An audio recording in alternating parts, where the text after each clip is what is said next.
அனைவருக்கும் வணக்கம். பகுதியை தமிழறிஞர்களும் தொண்டும் பார்த்துக்கிட்டு இருக்கோம். புது கவிதையில் பசுவையா வரைக்கும் நேற்று பார்த்துருந்தோம். இன்றைக்கி இரா மீனாட்சி அம்மையாரை பற்றி பார்க்கலாம். இரா மீனாட்சி பிறப்பு 1941 பிறந்திருக்கார். திருவாரூர் மாவட்டத்தில். ஆசிரியர் பணியிலும் கிராம மேம்பாட்டிலும் ஈடுபாடு கொண்டவர். ஓகேவா? ஆசிரியர் பணியிலும் கிராம மேம்பாட்டிலும் ஈடுபாடு கொண்டவர். பாண்டிச்சேரி ஆரோவில்லில் வாழ்ந்து வருபவர். ஓகேவா? வாழும் கவிஞர் இவர். பாண்டிச்சேரி ஆரோவில்லில் வாழ்ந்து வருகிறார். கவிதை நூல்கள் பார்த்தோம்னா நெருஞ்சி, சுடுபூக்கள், தீபாவளி பகல், கொடிவிளக்கு, வாசனைப்புல், உதயநகரத்திலிருந்து, மறுபயணம், செம்மண் மடல்கள், இந்திய பெண் பேசுகிறாள்.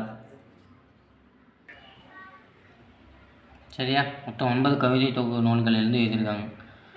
நெருஞ்சி, சுடுபூக்கள், தீபாவளி பகல், கொடிவிளக்கு, வாசனைப்புல், உதயநகரத்திலிருந்து, மறுபயணம், செம்மண் மடல்கள், இந்திய பெண் பேசுகிறாள். சரியா? அடுத்து பெற்ற விருதுகள். கவிக்கோ விருது. ஓகேவா? கவிக்கோ யார்? கவிக்கோ நம்ம அப்துல் ரஹ்மான் ஐயாவுடைய விருது 2010 வாங்கியிருக்காங்க. புதுவை பாரதி விருது 2010. ஓகேவா? புதுவை பாரதி விருதும் கவிக்கோ விருதும் 2010 ஆண்டு வாங்கியிருக்காங்க. சரியா?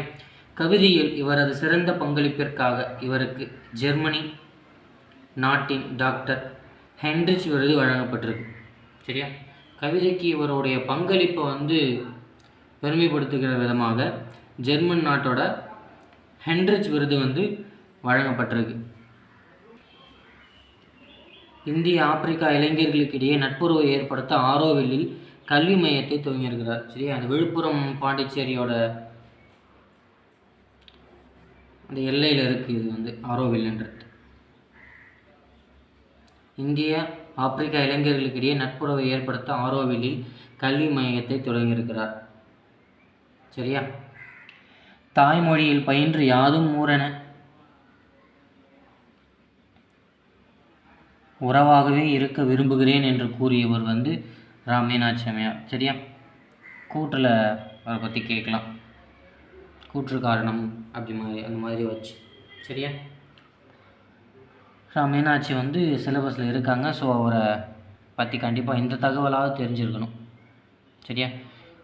கேட்கணுன்னா விருதுகளை கேட்கலாம். கவிக்கோ விருது, புதுவை பாரதி விருது, இந்த ஜெர்மன் நாட்டின் ஹென்ரிச் விருது, ஆசிரியர் பணியிலும் கிராம மேம்பாட்டிலும் ஈடுபாடு கொண்டவர் என்ற அந்த கூட்டில் வச்சு கேட்கலாம். சரியா?